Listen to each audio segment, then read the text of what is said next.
Salut les aventuriers, c'est Taverne et Donjon. On se retrouve aujourd'hui pour une nouvelle vidéo de présentation de jeu. Donc aujourd'hui, on va vous présenter un dernier donjon pour la route, un jeu médiéval fantastique de placement de tuiles, où le principe c'est de capturer des zones, tout simplement. Voilà, donc c'est un jeu de 2 à 4 joueurs à partir de 8 ans et plus et on est sur des parties d'environ 20 minutes. Donc ce qui est sympa, c'est que de 2 à 3 joueurs, c'est vraiment du chacun pour soi. À 4 joueurs, par contre, c'est du 2 contre 2. Donc on va vraiment s'affronter. Donc dans un premier temps, je vais vous présenter un petit peu tout le matériel. Au niveau du matos. Voilà, donc vous allez avoir les cartes terrain qui ont cette face-là. Et de l'autre côté, vous avez les différents terrains représentés, donc le sable, la forêt, la glace on a les éléments, et la lave. c'est ça, c'est 4 biomes différents. Et donc la tuile de départ représente chaque élément. Donc c'est comme ça qu'on la reconnaît, c'est la seule sur laquelle il y aura les 4 éléments différents. Ensuite, nous avons nos petits donjons. Donc, de couleurs différentes pour chaque équipe. En fait, vous avez 4 équipes différentes, un pour chaque joueur. Oui, bah en fait, il y en a 3 différentes, mais avec 4 donjons. Oui, c'est ça, oui, pardon. Pour le mode à 4 joueurs, où voilà, chacun va gérer ses donjons. Donc, ensuite, nous avons les cartes royales, donc, qui représentent nos donjons, tout simplement. Vous allez voir, ceux qui n'ont pas de fenêtre, ceux qui ont une seule fenêtre et ceux qui ont 2 fenêtres. C'est pour vraiment reconnaître chaque donjon. Donc, faites bien attention au montage, de bien reconnaître chaque face. On s'est fait avoir au début. Ouais, bien mettre les fenêtres ensemble. Vous avez aussi un petit pont qui va nous permettre de relier 2 zones qui sont séparées pour agrandir notre fief. Bah ça, de toute façon, on va leur expliquer directement en partie. Un petit jeton avec une face dragon, une face bouclier. Donc vous allez voir, pour embêter l'adversaire ou pour se défendre soi-même. Et le tampon, directement. Et voilà, le petit jeton saut qui va nous permettre d'augmenter une zone. Bah, en fait, de parier sur un donjon, entre guillemets. C'est ça, parier sur le donjon qui va nous rapporter plus de points, en fait. Et si jamais, à la fin de la partie, c'était ce fameux donjon, on double les points. Ah bah, dans tous les cas, on double les points du donjon, mais après, oui, voilà, non, mais c'est ça, faut espérer que ce soit le bon, notre plus grande zone. Donc, pour le principe, à chaque tour, vous allez devoir obligatoirement poser une carte terrain. Donc, vous commencez avec 3 cartes terrain dans votre main. Les autres sont placées sous vos donjons. Donc, à chaque tour, vous êtes obligé de placer une carte terrain. Et en option, vous pouvez soit placer un donjon, soit jouer votre bouclier ou dragon. Ou votre pont, voilà. Toutes les autres actions sont optionnelles. La seule obligation, c'est qu'à chaque tour, vous devez poser un terrain. La seule difficulté, entre parenthèses, du jeu, c'est les possibilités de placement de tuiles. Oui, là, voilà. C'est un petit peu compliqué. Il y a plusieurs choses qui sont interdites, donc on va vous expliquer au fur et à mesure. Je propose qu'on commence, comme ça, on va voir directement. Eh ben, vas-y, commence, directement. Okay. Donc, la principale chose à savoir, c'est qu'il faut qu'il y ait au moins une face raccord avec le côté de la tuile. Voilà, vous suivez les couleurs, hein, c'est de la logique aussi. Hein, donc là, par exemple, j'ai la possibilité de la poser comme ceci, pour être en raccord avec la glace, comme ça. Ou alors, je peux superposer juste ici. C'est-à-dire qu'on peut toujours superposer du moment qu'on a les 2 mêmes couleurs ici, on peut superposer 2 couleurs différentes. Si j'en avais eu 3 sur plusieurs cases, j'aurais pu mettre les 3. Mais je ne peux pas faire ça. Parce que même si là, ce sont les mêmes couleurs, il faut que ce soit mes 2 cases qui recouvrent qui soient de la même couleur. Donc, je ne peux faire que comme ça. Et je vais dire à toi. Tu laisses comme ça ? Ouais. On va partir sur la glace. Et attends, du coup, je vais capturer. Donc voilà, donc là il a posé sa carte, il pose son donjon et du coup il récupère les cartes terrain qui sont placées. Je récupère mon donjon, du coup je peux récupérer mes cartes. Ok. Bon bah à mon tour, on va l'embêter un petit peu. Faire ceci et hop, coucou. Et je récupère ainsi mes cartes.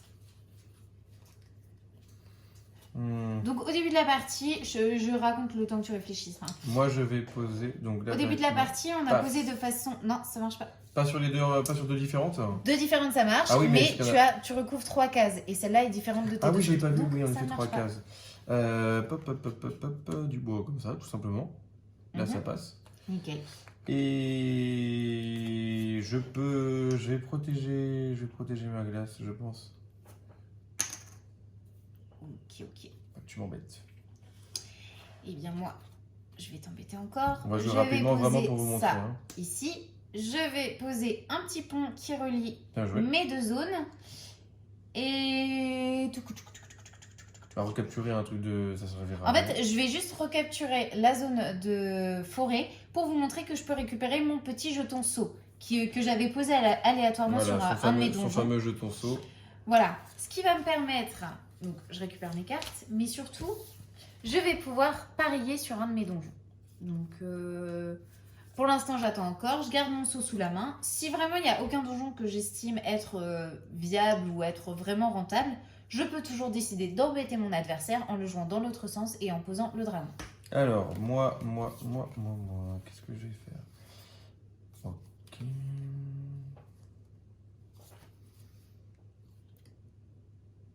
Là, je peux, pas de problème. Alors, du coup, tac, tac. Ok. Moi, je vais faire ça. Fin de tour? Ouais.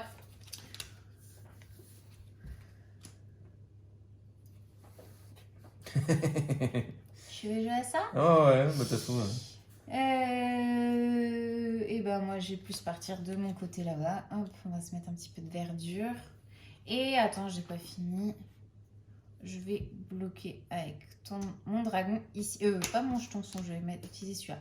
Donc là, il avait protégé sa zone, c'est-à-dire que je ne pouvais pas poser mon dragon sur sa zone de glace. Très bien. Là, il n'a pas protégé sa zone, du coup, je pose un dragon. Ce qui fait que ces 3 cases se retrouvent isolées et celle-ci aussi. Ça fait comme si c'était une autre couleur de case. À moi? Oui, bah je vais juste parier sur un de mes donjons. Hop, voilà, et c'est bon. Et ben, je vais en profiter maintenant que tu as parié. Alors, il faut que tu Oui, poses oui, ta carte. d'abord, je vais poser une carte.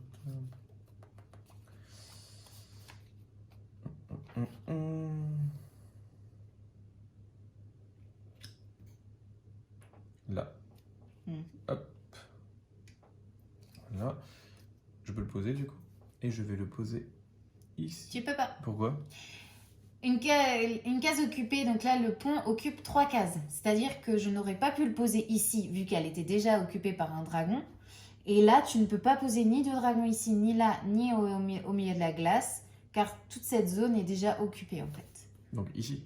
Oui, ici tu peux. Donc là ça nique les 3 zones? Non, parce que mon pont va là, donc j'ai toujours ces 2 zones-là. Tu m'enlèves juste une case. C'est toujours ça, parce que je suis sûr que tu as parié sur celui-là. Ou sur le vert. Tu ne le sauras jamais. À moi? Oui. Eh bien, je vais faire ceci et poser mon donjon là.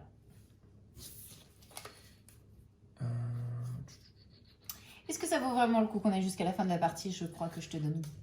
Attends. Ouais, vas-y, fais-moi rien.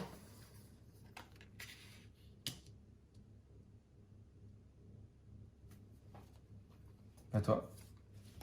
C'est la fin de toute façon. À moi? Ouais, je m'enlève une zone de glace, c'est pas fou. Bah de toute façon, ça change rien, ça suit. Tac.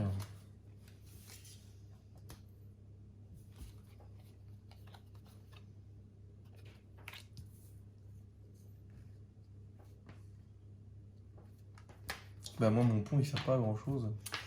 Moi, je pourrais mettre J'ai ça. rien qui soit... Ah si, j'ai loupé, j'ai manqué de coche. Parce que si je fais ça... non, je peux pas. C'est deux différentes. Ouais. Non. Si j'en couvre 2 comme ça. Non, tu je peux pas. pas. C'est que là. Ah putain. Ça va me gêner ça. Et ben, on va faire ça. Tout simplement. Ok, donc là on arrive à la fin de la partie. Donc Ça quand sert à c'est ça, t'as même pas parié. Ah bah non, t'as utilisé tous tes jetons pour me... Donc là, on va comptabiliser les points. Donc une case J'aurais parié sur le rouge, un point en j'aurais fait. gagné. Peut-être. À mon avis, vu Donc, le nombre de... Chacun compte ses points. Donc moi au niveau du vert, je suis 1, 2, 3, 4, 5, 6, 7, 8, 9, 10. 1, 2, 3, 4, 5, 6, 7, 8, 9, 10. Donc Attends. 20, 30. Ah non, là, moi je suis bloqué. Oui. 1, 2, 3, 4, 5, 6. Moi je suis à 36 points au total. Donc là je suis à 16. Il est où l'autre? Ah, c'est ce petit truc là. Oui. 1, 2, 3, 4. Bon bah voilà, 21. 21, donc moi 36 parce qu'en fait au niveau des jaunes, donc j'ai 10 cases que j'ai doublé parce que Ouais, bah tada, voilà, c'est celui sur lequel j'avais parié. Après j'avais 10 cases vertes aussi et 6 rouges simplement, mais bon ça a fait le travail, donc voilà. Donc voilà pour ce petit jeu, assez stratégique, parce que là on est allé assez rapidement. En fait, donc c'est vrai qu'on n'a pas j'aime bien mis le fait de- qu'il soit rapide et vraiment Ouais. rejouable. On n'aura jamais vraiment la même partie vu que c'est du placement de tuiles, hein. C'est Et vraiment surtout sympa. qu'en fait, on a plein de terrains non utilisés. C'est-à-dire C'est que ça. c'est vraiment aléatoire au niveau de la partie. On n'utilise vraiment que les terrains qu'on a en jeu. Donc, de toute façon, il y a une fin assez rapide au jeu. Et puis en plus, c'est dans l'univers médiéval que l'on adore, évidemment, parce que ça va super bien avec le magasin. Donc franchement, petit jeu super Une sympa. bonne découverte. Ouais. Un dernier donjon pour la route, ça s'appelle. Donc voilà. On se retrouve très vite pour une prochaine vidéo. Ciao, Ciao! ciao.